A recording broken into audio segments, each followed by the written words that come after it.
রোজ রোজ আমার জল টানতে আর ভালো লাগে না।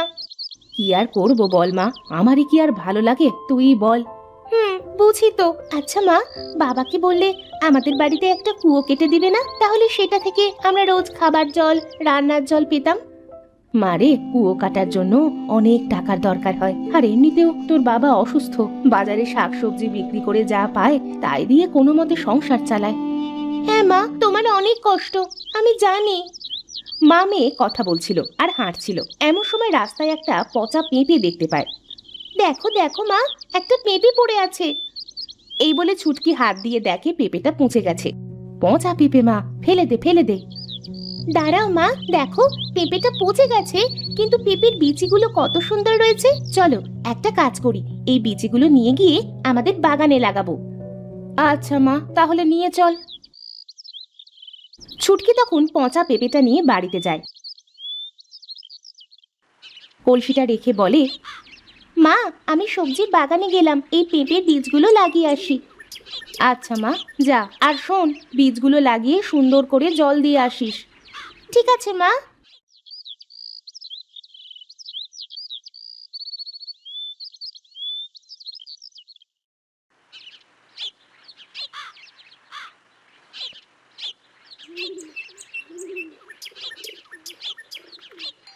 যাক, বীজ লাগানো শেষ হলো, এবার যাই, জল নিয়ে এসে বীজগুলোই দিয়ে দিই।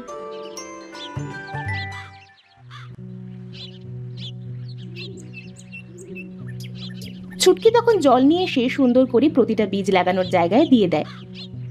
ইস, সকাল থেকে কাজ করতে করতে বড্ড ক্ষুধা লেগে গেল যে, যাই গিয়ে মাকে বলি। ছুটকি কাঁচি আর কলসি নিয়ে বাড়িতে ফিরে আসে। কলসি আর কাঁচি রেখে ঘরে যায়। মা মা, আমার না খুব ক্ষুধা লেগেছে গো, আমাকে কিছু খাইতে দাও। মা ছুটকি, এসেছিস? আয় মা, আমার কাছে আয়। হ্যাঁ বাবা, বলো, কিছু কি লাগবে? না মা, শুনলাম পেঁপে গাছের বীজ নিয়ে এলি। হ্যাঁ বাবা, সেগুলো সুন্দর করে লাগিয়ে জল দিয়ে আসলাম। তা বেশ ভালো করেছিস, আমাদের সবজির বাগানে তো আর পেঁপে গাছ ছিল না। এমন সময় শ্যামলী সেখানে ভাত নিয়ে আসে। এই নাও, তোমরা একসাথে বসে খেয়ে নাও, আমার আবার সবজি নিয়ে বাজারে যাইতে হবে। মা, আজ আমিও তোমার সাথে সবজি বিক্রি করতে যাব। না মা, তুই বাড়িতে থাকিস, তোর বাবাকে দেখে রাখবি আর সবজির বাগানে গিয়ে জল দিবি। আচ্ছা মা। ওই উঠে এসো, ভাত খেয়ে যাও। এরপর তারা একসাথে খাবার খেতে বসে। কেন যে উপরওয়ালা আমার এত বড় অসুখ দিল, আর তোমাদের এত কষ্ট বা কেন করতে হচ্ছে? হায় বিধাতা, আমাদের একটু সাহায্য করো। বাবা, তুমি এত চিন্তা করো না, ওপরওয়ালা যা করে ভালোর জন্যই করে। হ্যাঁ গো, ছুটকি তো ঠিকই বলেছে, তুমি চিন্তা করো না, ওপরওয়ালা চাইলে তুমি আবার সুস্থ হয়ে উঠতে পারবে। আচ্ছা ছুটকি, শোন মা, খাওয়া শেষ হলে থালা বাটিগুলো গুছিয়ে রাখিস, আমি গেলাম।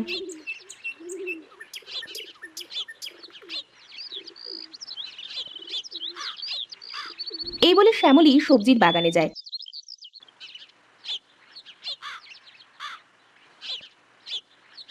আর সেখান থেকে কিছু সবজি কেটে বাজারে বিক্রি করতে যায়।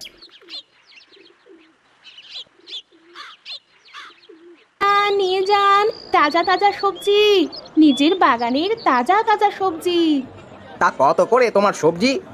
আতে 20 টাকা, 20 টাকা। আমাকে 2 আঁটি দাও দেখি। শ্যামলী লালুকে 2 আঁটি সবজি দেয়, আর লালু টাকা দিয়ে সেখান থেকে চলে যায়।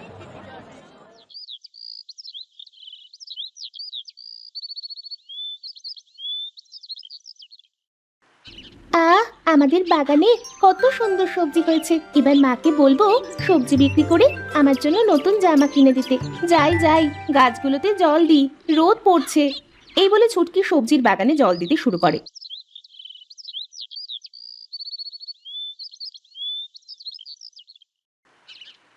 ছুটকি মা, ও ছুটকি মা। হ্যাঁ ঠাকুমা, বলো, কিছু বলবে? আমাকে কিছু সবজি দিবি মা, বাড়িতে গিয়ে রান্না করে খেতাম, কাছে টাকা পয়সা কিছুই নাই যে সবজি কিনবো।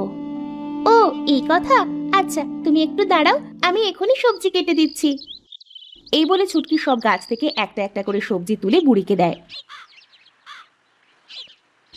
এত সবজি দিচ্ছিস কেন রে? এই সব সবজি তুমি নিয়ে যাও, সবগুলো তাজা তাজা সবজি, বেশ কয়েকদিন রেখে খেতে পারবে। তোমার মঙ্গল হোক মা। এই বলে বুড়ি সেখান থেকে চলে যায়।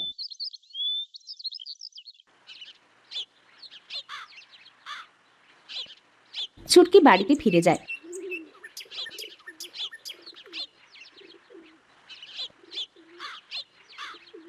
হঠাৎ রাতে ঝড় বৃষ্টি শুরু হয়। কে কি রে মা, হঠাৎ করে এত ঝড় বৃষ্টি শুরু হলো যে? হ্যাঁ মা, তাই তো দেখছি। সবজির বাগানে যদি কোনো ক্ষয়ক্ষতি হয় তাহলে তো আমরা বড় বিপদে পড়ে যাবো না। চিন্তা করো না মা, ওপরওয়ালা আমাদের কপালে যা লিখে রেখেছেন তাই হবে, এটা কেউ আটকে রাখতে পারবে না। চল মা, ঘরে চল। শ্যামলী আর ছুটকি ঘরে চলে যায়।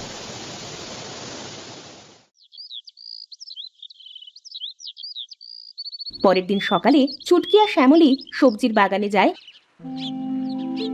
গিয়ে দেখে রাতের ঝড় বৃষ্টিতে সবকিছু ভেঙে চুরে রেখে গেছে। হায় হায় হায়, এ কত বড় সর্বনাশ হলো আমাদের! হায় হায় বিধাতা, তুমি আর কত কষ্ট দিবে আমাদের?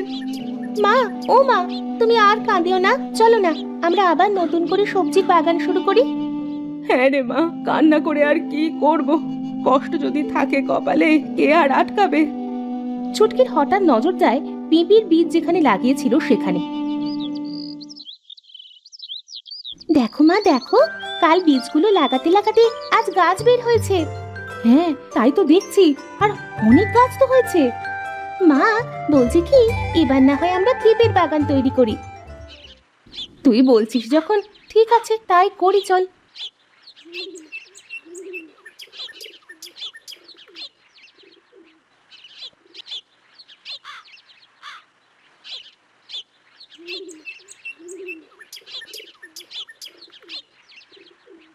এরপর থেকে শ্যামলী আর ছুটকি পেঁপে গাছের যত্ন নিতে শুরু করলো। প্রতিদিন তারা মা মেয়ে মিলে পেঁপে গাছে জল দিত।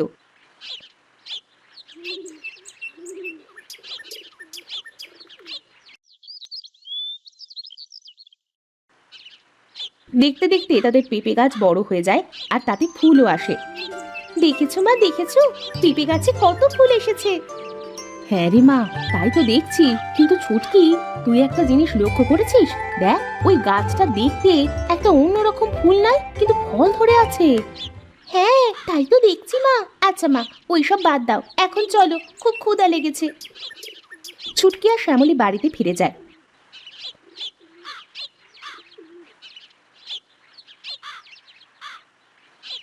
এসছো তোমরা? হ্যাঁ বাবা, এই তো আসলাম। জানো বাবা কি হয়েছে? কি হয়েছে মা? বাবা, আমাদের পেঁপে গাছে ফুল এসেছে, কিন্তু একটা গাছ বাদে, ওই গাছটায় পেঁপে ধরে আছে। ও এই ব্যাপার। ও কিছু না মা, হয় এমন কিছু কিছু গাছে ফুল ছাড়া ফল আসে, এ নিয়ে চিন্তা করিস না। আচ্ছা তাহলে তোমরা থাকো, আমি তোমাদের জন্য খাবার আনছি।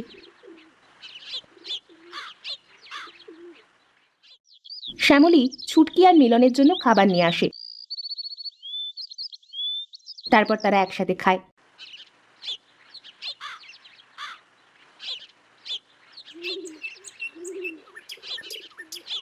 খাওয়া শেষ করে ছুটকি বাগানে যায়। এটা কেমন করে সম্ভব, ফুল ছাড়া ফল হয়? ছুটকি মা, ও ছুটকি মা। ও বুড়িমা তুমি? তা আজও কি সবজি লাগবে? কিন্তু আমাদের সবজির ক্ষেত যে নষ্ট হয়ে গেছে ঝড় বৃষ্টিতে। আমি সবজি নিতে আসি নাই আজ, আজ তোমাকে কিছু বলতে এসেছি। হ্যাঁ বুড়িমা, বলো। তুমি চিন্তা করছো যা নিয়ে, তা হলো ফুল ছাড়া ফল হলো কেমন করে? এই কথা তুমি জানলে কেমন করে? আমি সব জানি, সব। আমি যে মন পড়তে পারি রে মা। শোন, ওই গাছের ফল তুই তোর বাবাকে পাটায় বেটে খাওয়ালে তোর বাবা সুস্থ হয়ে উঠবে। তাছাড়াও যে কোনো রোগের ওষুধ হিসাবে তুই ওই গাছের পেঁপে খাওয়াতে পারবি। তুমি সত্যি বলছো বুড়িমা? হ্যাঁ রে হ্যাঁ, আমি সত্যি বলছি। আর বাকিগুলো গাছের ফল বাজারে বিক্রি করে তোদের সংসার চালাবি। তুই অনেক ভালো মনের মানুষ, তাই আমি চাই তুই সব সময় সকলের সাহায্য করবি। ঠিক আছে বুড়িমা, তাহলে আমি এখন আসি, বিদায়। এই বলে বুড়ি সেখান থেকে অদৃশ্য হয়ে যায়।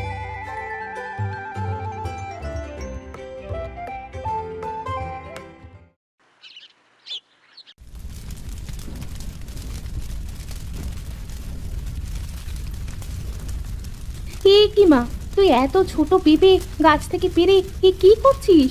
ছুটকি তখন সব কথা শ্যামলীর কাছে খুলে বলে। সত্যি বলছিস মা? হ্যাঁ মা, আমি সত্যি বলছি।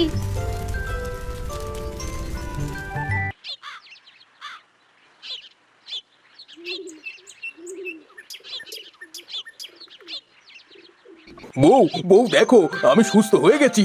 আমার এখন আর কোনো খারাপ লাগছে না। হ্যাঁ, তাই তো দেখছি। এই সব হয়েছে আমাদের ছুটকির পেঁপে গাছের জন্য।